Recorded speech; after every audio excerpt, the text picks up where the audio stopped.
shot in the middle.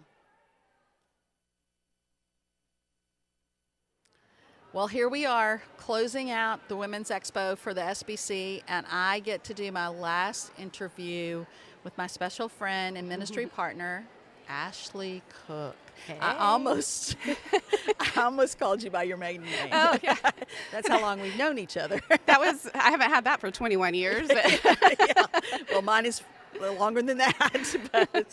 But we have known Ashlie and Ryan since before they were married, and they were in college, and they were in our church in Tulsa, and it was such a blessing to have them there and to watch what God has done in their life and through their marriage and through their partnership together in marriage. But now what they have done is that through a series of events this last April, a year and 2 or 3 months ago, Ashlie and Ryan joined and partnered with Contagious Joy, or Finishing the Work, which is the umbrella of our nonprofit, and me and my husband, as they came underneath our umbrella with launching their own marriage ministry. Mm-hmm.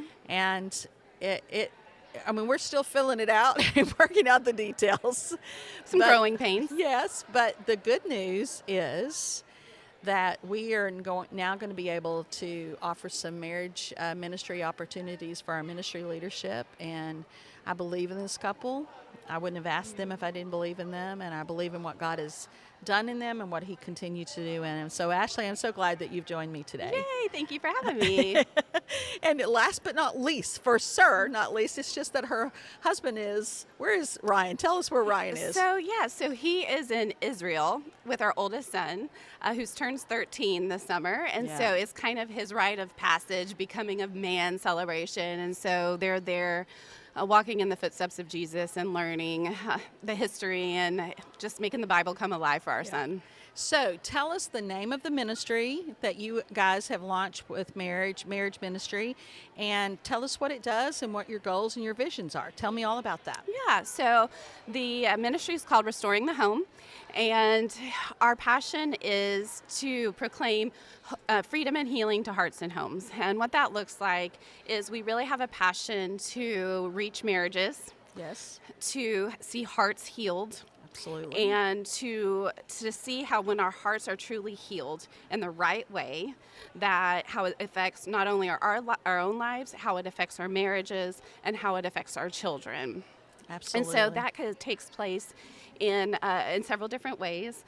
Some things that we are focusing on right now, we have all these visions for all these things we want to do in the future, right? But we're like baby steps, right? Baby exactly. steps. Exactly. And so right now what we're doing is we're offering free retreats for ministry couples. Yes. Right? And they're amazing. They're amazing. It's 3 nights, 4 days. You get your own space, your own bathroom, your own bedroom, one couple per church. We try to create a really safe, comfortable place to share, to build relationship, to get to know each other. So we get to have that wonderful experience.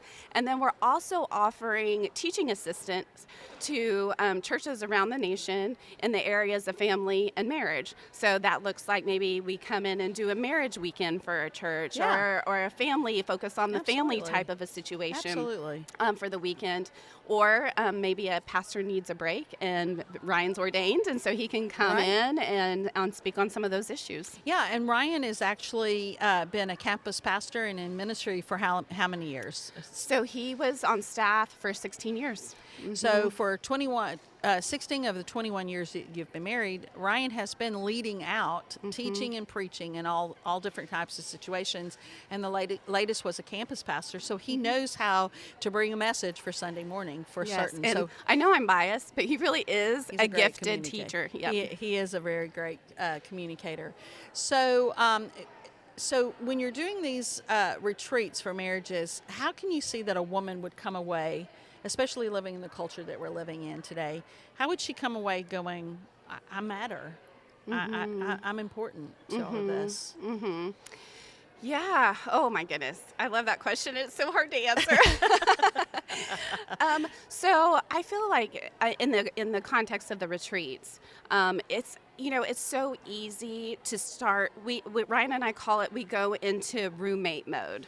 Like, we are great roommates. Okay. So when a couple actually makes it a priority to prioritize their marriage, which is really hard to do in ministry, because not only are you taking care of your own family and the lives and the sports and the activities and all that stuff, but now you have this whole other flock that you're helping shepherd and take care of and all that stuff. So it's really hard to make that a priority, right? Absolutely. So I feel like when a couple makes that a priority and they take that time away to come and focus on their marriage for a while, there is not only is there a reconnection, right, for the couple, but there's time just to be alone with Jesus together. And I think that it's easy for us to lose sight of what the other is doing.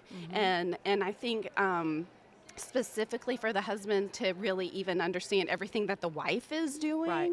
And so I think that it really creates space for that to happen, for that communication to happen, and for them to be able to have time to actually communicate through those things. So I think it really, there's an awakening, I think, that happens on some level. Yeah, I agree with that. And so I want these people that are listening to us today on Facebook Live, and they're going to, we've launched our YouTube channel, and this is on our Facebook Live at this very moment. And so I want them to be able to go to your site. So before we do our last question, give them where they can connect and find out about ministry couples retreats that we're offering. Give them where they go. Okay, yes, so we are at restoringthehome.com or .org. They both will get you there. On Facebook and on Instagram, we're at Restoring the Home. And right now, our retreats are only for ministry couples, just because we still have kids at home and we want to spend time with them. So, really? We kind of like them. Actually, we love them. So, so we, in the future, we're hoping to add more retreats for couples that are not in ministry. Yeah. But on our website, there is a tab that says something for ministry leaders. Are you a pastor or a ministry leader? If you click on there, there is an application. And really, the only thing that we're checking is to see if there's space for you in the retreat that you're wanting to go to, and also that you are the only couple from your church applying for that retreat. Specific retreat. Okay, so let's end up today. And this is good for both of us to do, and to end this time that we've had at the SBC Expo, to answer this question together. So you can answer it, and then I'm going to look at the audience and I'm going to answer it. Okay. So, how has the gospel and serving in ministry as a woman impacted you? And what has that cost been to you personally, and is it worth it? Has it been worth it? Yeah. So I think I might go backwards on that, but I think if you had asked me 10 years ago, I would have said no, it's not worth it, if I'm being real. Yeah, that's because fine.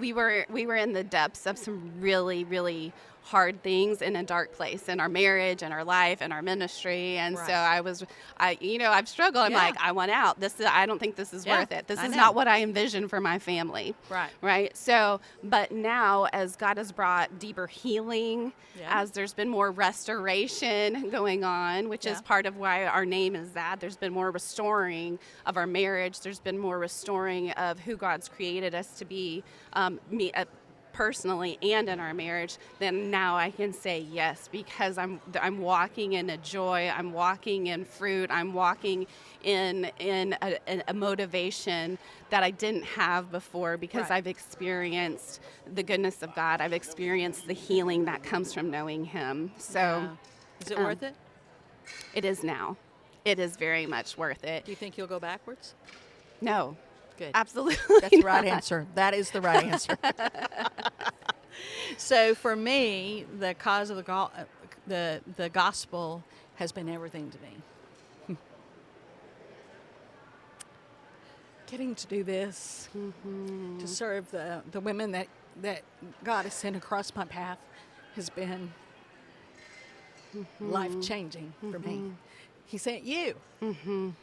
Gave me my friend that we just did an interview with. I mean, ministry and the gospel have impacted me and changed my entire trajectory. And so I'm very, very grateful for it. Now, has there been a cost? Absolutely, there's been a cost. There's been a cost of, sometimes I'm I'm misunderstood by family and friends. And early on in ministry, I remember my family saying to me, "We want the old Diane back." And I remember looking at my family and saying, "She is dead, Yeah. and she will never come back." Yeah. And then realizing that my relationship was severed with them, and don't even have really close relationship with a lot of my family now. Not for any other reason than the cause of the gospel. And different choices that we have made in our lives. And so the last question would be, has it been worth it?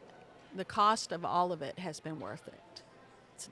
And so let me encourage you as ministry wives and those listening to this later on, is that the cost of the gospel of receiving Christ means that we're denying ourselves, we're denying our own agenda, we're dying to our flesh, we're crucifying our flesh. And at no other place in the world, except for maybe the United States, do we not understand that the cost of following Jesus means that we might even have to die for our faith. No other place in the world. But here, we get this idea that it's all going to be, it's not a big, we're going to be happy and we're going to get it. As a culture, we do everything we can to avoid pain and hardship, right? Yes, we absolutely. want ease. Absolutely. But everywhere else in the world, they understand that when they choose Christ, it might be an invitation for death. Yep. That's the reason I even spoke to our WMU and IMB people this week, or actually my WMU folks that we interviewed earlier, and they told me the story of someone that they can't even mention the country they're in because of what it would where we're serving there. So we understand that the cost of coming to the gospel might in other parts of the world might be death, but for us, it is worth it. And so as we get ready to close down the SBC Women's Expo, and we finished up the women's luncheon, they came dragging out of here, finishing up all of that work. Yesterday morning, the women came out of here there were at least 1,000 women who came through there. We've had an incredible time. Our exhibitors are packing up. And this is the thing, ladies. We want you to know that you can make it in this journey, and that Contagious Joy, the ministry that I am focusing on, the passion of my life, is giving you free retreats where you can come away with other like-minded women, get into a place of a retreat and rest, connect with other like-minded women, and understand you're not alone. Oh, I think that's like, they almost get giddy because they're like, there's somebody that understands. Absolutely. And so as we close this out, we want you to connect with restoringthehome.com or .org, and we want you to connect with Contagious Joy, the number 4 him.com. That's going to get you, and click on that refresh retreats under the event tab and get registered for a retreat for the rest of this year, or get registered for a marriage retreat that we have. We only have a few slots left, and we've also begun to publish our 24 dates. So you need to check in, and those sites will have that, and get registered to attend one of our events. And if you don't see us before next year, then we'll see you in Indianapolis. God bless you. I'm Diane Nix. I'm praying for you, and I am cheering you on as ministry families. Finish well, my friends. God loves you, and He sees you every day.